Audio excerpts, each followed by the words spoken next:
une nouvelle vidéo, une vidéo de coaching, une vidéo de développement personnel, voire une vidéo de cellules psychologiques. Parce que nous, les véganes, à cette période de l'année, c'est dur. Je sais que plein d'entre vous ressentent un peu, voire beaucoup, d'anxiété à l'approche des fêtes de Noël parce que qui dit fête de Noël dit repas avec une famille omnivore et donc dit stratégie d'évitement de cadavres sur la table et les blagues de tonton René qui sont très fines.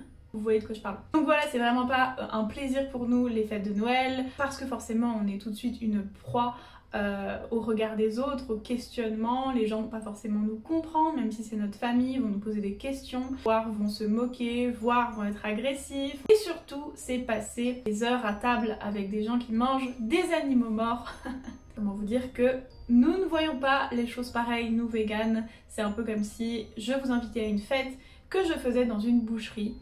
C'est pas la meilleure ambiance, vous allez me dire, c'est un peu bizarre comme idée Léa, c'est un peu ce que ça nous fait.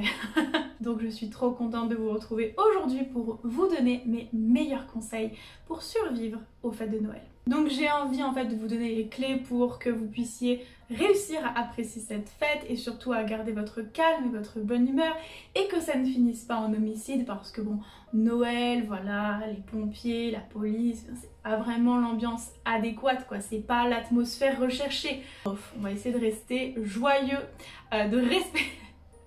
de respecter sa famille surtout, c'est ça qui est important. Je pense que les fêtes de Noël ça a des très bonnes valeurs et on est vraiment là pour se retrouver entre nous, voir des gens qu'on voit pas souvent et profiter d'eux et on a vraiment envie de passer ce moment dans l'amour, la joie, le partage et donc éviter toute tension et tout débat sur l'abolitionnisme. Alors déjà, si vous appréhendez les fêtes, c'est normal, vous n'allez pas être dans votre élément naturel, vous allez peut-être vous sentir jugé, très probablement vous sentir jugé et vous êtes peut-être inquiet, vous appréhendez les choses en vous disant est-ce que je vais réussir? Par exemple, si vous êtes nouvellement végane, c'est assez difficile d'assumer ses choix, c'est assez difficile de ne pas craquer, de ne pas faire de compromis. C'est normal si vous avez un petit peu ou même beaucoup d'anxiété avant la fête de Noël, vous préparez un petit peu au problème.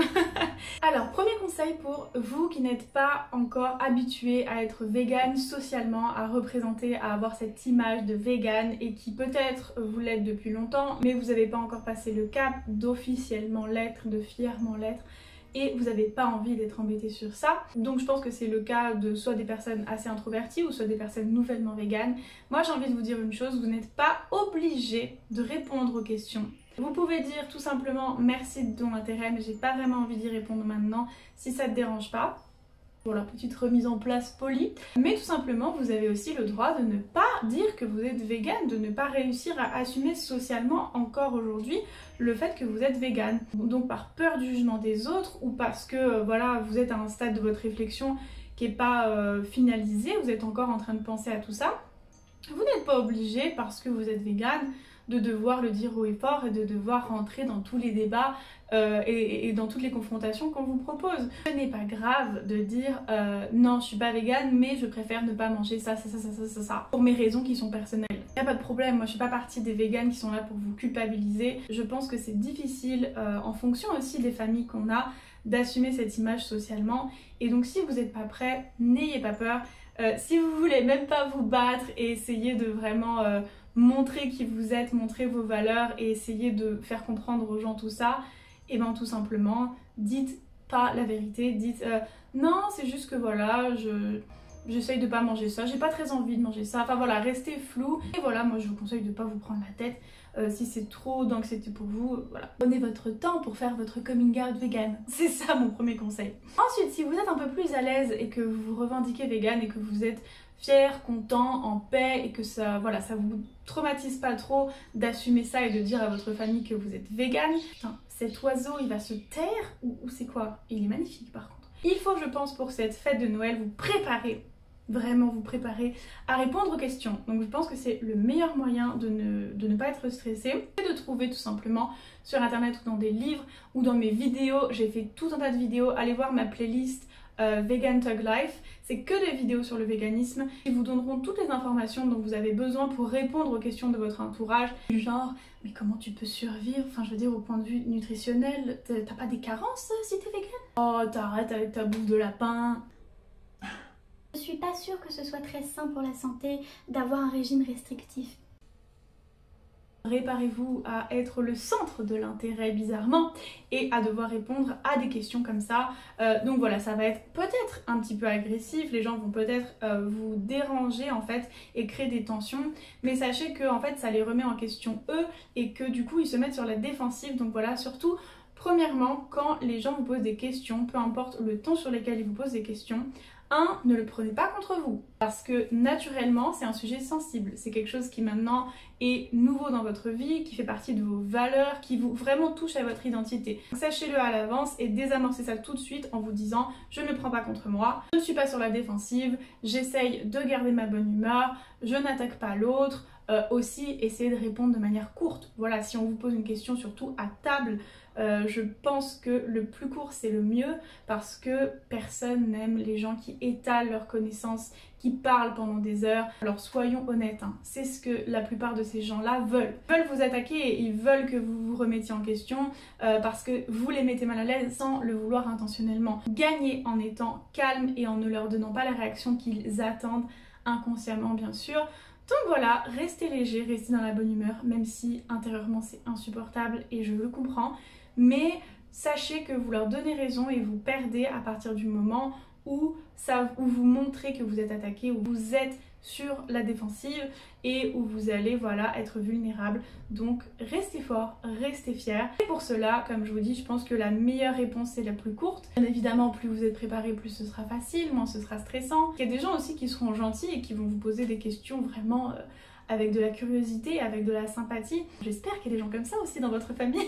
Et du coup voilà, imaginez que cette personne-là qui va être gentille, bienveillante, curieuse, et bien vous imaginez que tout le monde qui vous pose des questions, c'est la même personne. Vous vous imaginez qu'ils sont tous gentils, tous doux, tous curieux et ne veulent pas vous faire de la peine et veulent vous comprendre. Du coup, il est possible que si vous répondez sur ce ton, ils soient en fait du coup mis dans une disposition à peut-être essayer de comprendre ou en tout cas moins vous attaquer. Donc voilà, petite préparation, un coaching psychologique parce que c'est votre famille et que du coup ça va encore plus vous toucher parce que c'est un sujet qui vous tient à cœur. Il y a deux choix dans la vie. Soit vous répondez comme on vous a posé la question, donc si quelqu'un vous agresse, vous allez l'agresser. Dans ces cas-là, vous êtes au même niveau que cette personne.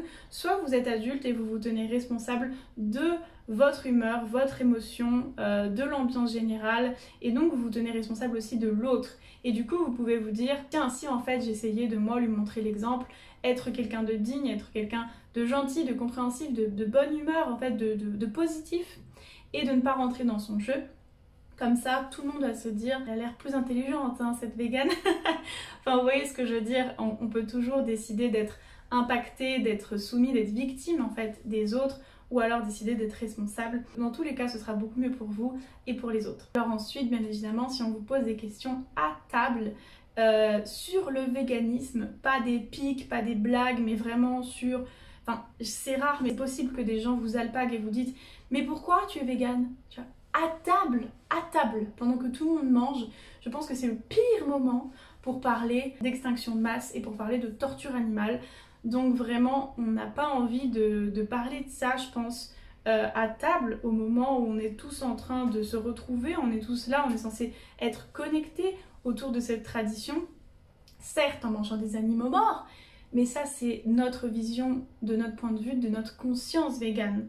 Tout le monde n'a pas cette conscience-là, donc il faut vraiment, je pense, redescendre et se dire, c'est pas la journée internationale du militantisme vegan, c'est Noël. Donc c'est peut-être pas le meilleur moment pour parler du véganisme. Donc il n'y a pas de problème à juste dire à la personne qui vous pose la question sur pourquoi tu es végane, comment qu'elle mange de l'autruche. Je pense que c'est pas le meilleur moment pour en parler, mais ça me fait plaisir que tu me poses la question et si tu veux, après le dîner, on peut en parler. Donc voilà, ça permet aussi que tout le monde ne vous regarde pas, que vous soyez pas le centre de l'intérêt et en plus de manière comme ça étrange, ce qui n'est vraiment pas agréable. Alors je pense que beaucoup de gens, c'est mon expérience, vont essayer d'aborder le sujet parce qu'ils sont un peu gênés avec des blagues. Ce qui est souvent très gênant et pas très drôle. Donc même si c'est lourd, je pense que ce serait pas bête de vous aussi arriver avec cet humour en fait au cas où on vous pose une question sous une forme de blague, et ben que vous y répondez sous une forme de blague, tout simplement. Je pense qu'en fait, si vous faites une blague, déjà on va pas s'y attendre, hein. On pense que vous êtes quelqu'un de très sérieux parce que vous faites des choix que vraiment eux ne comprennent pas, etc. Donc si vous faites une blague de vegan, eh bien ça va ça va briser la glace et ça va vous rendre plus accessible, plus sympathique déjà. Alors bon, moi je ne suis pas du tout fan des blagues, vous savez les blagues toutes faites là, quel est le comble pour ta. Mais c'est bizarre, aux fêtes, aux réunions de famille, il y a beaucoup d'oncles comme ça qui sont assez fans de ces blagues. Ou les enfants aussi. Ce que je trouve insupportable et gênant. Chacun ses goûts, je ne vous juge pas. Si vous aimez les blagues de Toto, je suis très contente pour vous. Vous êtes plus ouvert d'esprit que moi. Mais moi, je ne suis pas fan de ces blagues. Mais j'en ai quand même trouvé deux. Je vous les donne. Hein. C'est des blagues comme ça, toutes faites, qui pourraient peut-être vous plaire. Première blague, accrochez-vous. Quel est le comble pour un vegan? Tu sais? Non, tu sais pas. Se faire carotter ses légumes. Bon. Et quel est l'autre comble pour un vegan? Se viander en public. Je pense qu'après il faut réfléchir stratégiquement au niveau d'alcool de la soirée. Moi personnellement, en tout cas, je suis plus fan de l'humour fin, l'humour placé comme ça, que la grosse blague. Plus de riposte sur le ton de l'humour. Vous savez, les parents, il est possible que votre mère ou votre grand-mère essaye de vous, pas manipuler, mais essaye de vous faire culpabiliser en vous mettant un morceau de roast beef sous le nez et en disant « Oh mais je l'ai fait pour toi, ça me fait tellement plaisir, si t'en manges juste une petite tranche, allez, c'est pour toi que je l'ai fait. » Genre la meuf qui insiste lourdement sur manger de la viande. Et ben je pense que vous pouvez lui répondre un truc du genre « Tiens c'est marrant maman, mais quand j'étais petite, tu me disais tout le temps mange tes légumes et maintenant que je suis adulte, tu veux plus que je mange des légumes. » C'est un peu contradictoire, non? Donc voilà, je vous laisse faire votre petit brainstorming dans votre tête de comment vous allez casser les attaques de votre famille. Alors aussi, autre stratégie un petit peu plus méchante, un petit peu plus cruelle, que moi j'utilise souvent quand les gens tout simplement font des blagues ou essayent de me parler, mais pas, c'est pas mon niveau, quoi. Je suis juste en mode laisse tomber, juste laisse tomber. Et ben tout simplement, la personne me dit quelque chose, je souris et je fais comme si elle m'avait rien dit. Vraiment vénère, hein, c'est la pure indifférence. Mais franchement, il y a des gens qui, notamment vos oncles ou je ne sais pas, des gens plus âgés que vous voyez pas souvent. Donc ce genre de gars insensibles qui vont rien vous dire de la soirée et puis d'un coup, en plein milieu du repas, à l'autre bout de la table, vont vous dire « Eh, toi, c'est des conneries !» Voilà, je n'ai même pas idée. Mais je pense que si ça vous fait cet effet de genre « Je vais même pas rentrer dans le jeu, c'est insupportable », souriez et faites comme si vous n'avez rien entendu.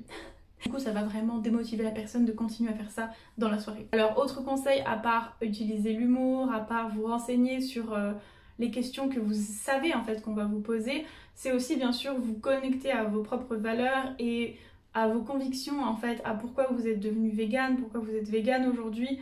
Vous vous sentirez bien plus fort, bien plus à l'aise, bien moins anxieux. Si vous réfléchissez un petit peu ou si vous tout simplement vous relisez un livre qui vous a plu, moi je fais très souvent ça avant les réunions comme ça où je sais que je vais être attaquée.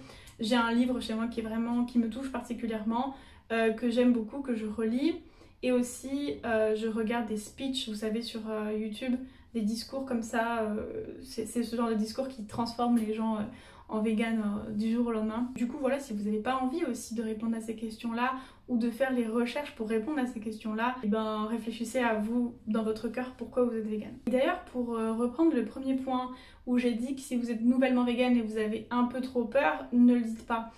Sachez que si vous faites ça, eh bien ça va retarder en fait le moment où vous allez devoir en parler. Donc il y a aussi évidemment les arguments opposés à cette proposition qui sont plus vous le dites tôt, plus vous allez vous sentir léger, plus vous allez vous sentir vous-même en accord avec vous-même et bien évidemment de le dire, ça vous permet d'assumer et d'être plus fort dans vos choix.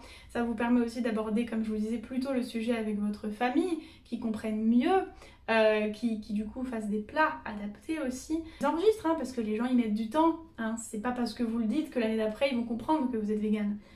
Non, plutôt vous le dites et mieux la transition sera pour vous et pour votre famille. Et après je comprends totalement que vous soyez pas encore prêts et c'est pour ça que je dis ça au début. Alors autre conseil beaucoup plus pratique et super intelligent, super important que moi j'adore, c'est tout simplement de mettre la main à la pâte et de préparer des magnifiques plats de Noël vegan, que ce soit des entrées, des petits apéritifs, des plats, etc. Tout simplement pour que vous ayez à manger. Parce que franchement se retrouver à manger des haricots et des pommes de terre sautées, franchement un Noël traditionnel français, c'est de l'apéritif à l'entrée, au plat, au dessert, que de la viande et du poisson partout. Donc même si votre famille fait un peu plus de légumes ou quoi, ça va pas être top, hein, vous allez être frustré et vous allez compenser avec l'alcool. Non, je plaisante, mais en tout cas, pour que ce soit aussi votre fête, que vous soyez heureux, que vous soyez satisfait et pas frustré, faites tout un tas de plats vegan à l'avance, ramenez-les à votre famille, c'est vraiment très bien pour leur proposer de découvrir le véganisme. Il n'y a rien de mieux pour parler du véganisme que de faire goûter à votre tante un plat que vous avez ramené. Ensuite, la conversation, elle sera sur le plat et pas sur vous et ce sera beaucoup plus agréable, beaucoup moins stressant. Là, vous allez être dans une autre énergie, vous n'allez pas être sur la défensive ou dans la préparation à l'attaque, vous allez être dans, je vais faire découvrir en fait, dans le partage. Donc voilà, alors sachez qu'il y a des gens qui sont tellement prêts à se battre pour leurs convictions, ils vont vous dire que ça n'a aucun goût, ils vont vous dire qu'ils n'aiment pas. Alors qu'ils aiment. Soyez préparés à ces gens-là qui ne voudront pas goûter parce que c'est vegan ou qui vont avoir l'air d'aimer et qui vont vous dire « Ah, bof !» C'est pas ça contre vous. Et dites-vous que voilà, ce sera déjà amener le sujet de manière beaucoup plus positive avec des bons et des beaux plats pour votre famille et qu'on pourra parler tout simplement de bouffe, quoi, de plaisir, de santé, de goût, de choses positives, plutôt que de parler de et moi et mes choix et pourquoi et ma santé, genre vraiment relou quoi. Autre conseil par rapport à votre famille et le rapport qu'elle a à vous et du coup votre identité, souvent la famille a du mal à supporter les grands changements, surtout votre famille proche, vos parents, vos frères et sœurs, parce que comme ils ont grandi avec vous, ils vont voir ça comme une attaque d'eux-mêmes en fait, une attaque sur leurs propres valeurs qu'ils vous ont transmises et ils vont se dire oh là là elle change, en gros elle est plus comme nous. Mais donc rappelez-leur que vous êtes toujours vous-même en fait, c'est toujours moi. Je sais à quel point c'était bon, je n'en veux plus, je respecte que vous aimiez ça, j'aime toujours les mêmes choses en dehors de ça, enfin voilà. Et que voilà, s'ils ont envie que vous soyez complètement vous-même, vous devez forcément être totalement confortable avec le fait d'être vegan. Donc essayez de les faire relativiser par rapport à ça. Et aussi faire des petits actes symboliques, par exemple si vous aviez l'habitude de cuisiner avec votre père un certain plat, aujourd'hui il est de la viande et pas vegan, et ben il va être un peu triste du coup que vous puissiez plus cuisiner avec lui. Donc par exemple, essayez de préparer autre chose avec lui ou essayez de, je sais pas, échanger cette tâche avec votre frère, votre soeur. Et puis du coup, je sais pas, moi d'habitude c'est elle qui fait la vaisselle. Du coup, vous faites la vaisselle à sa place et vous lui dites ça t'arrangerait pas de faire ça avec papa, etc. Voilà, essayez de vous aussi vous intégrer et montrer que vous êtes toujours la même personne et que vous faites partie de la famille. Juste certaines choses que vous ne faites plus, mais vous êtes toujours là, vous êtes toujours comme eux. Et vous les comprenez. Je pense que vraiment ce que je veux vous dire aujourd'hui c'est que c'est l'esprit de Noël qui compte, c'est pas le véganisme qui compte. Je pense que nous on est très attachés au combat, à la justice, à des valeurs de compassion, de paix et ça nous attaque en fait personnellement quand on voit voilà ce genre de choses atroces. Donc voilà, essayez de peut-être un tout petit peu oublier en fait le discours militantiste et vegan dans votre tête. C'est-à-dire par exemple quand vous voyez une viande ou quand vous entendez une remarque insupportable, tout simplement faire comme si de rien n'était, ne pas juger, ne pas rentrer en fait dans cette attitude de jugement négatif parce que c'est pas le lieu et puis parce que ça va pas vous aider non plus. Essayez de vous concentrer sur l'esprit de Noël, essayez de rester positif, de rester gai. Donc voilà, essayez de cacher un peu vos émotions. Par exemple, ce serait pas très intelligent ou élégant de montrer votre vrai visage quand vous voyez la dinde ou ce genre de choses. C'est horrible parce que voilà, c'est horrible pour nous. Vous savez que votre famille mange ça, donc essayez d'ignorer tout simplement. Ne pas avoir de jugement en fait, parce que chacun fait ce qu'il veut, chacun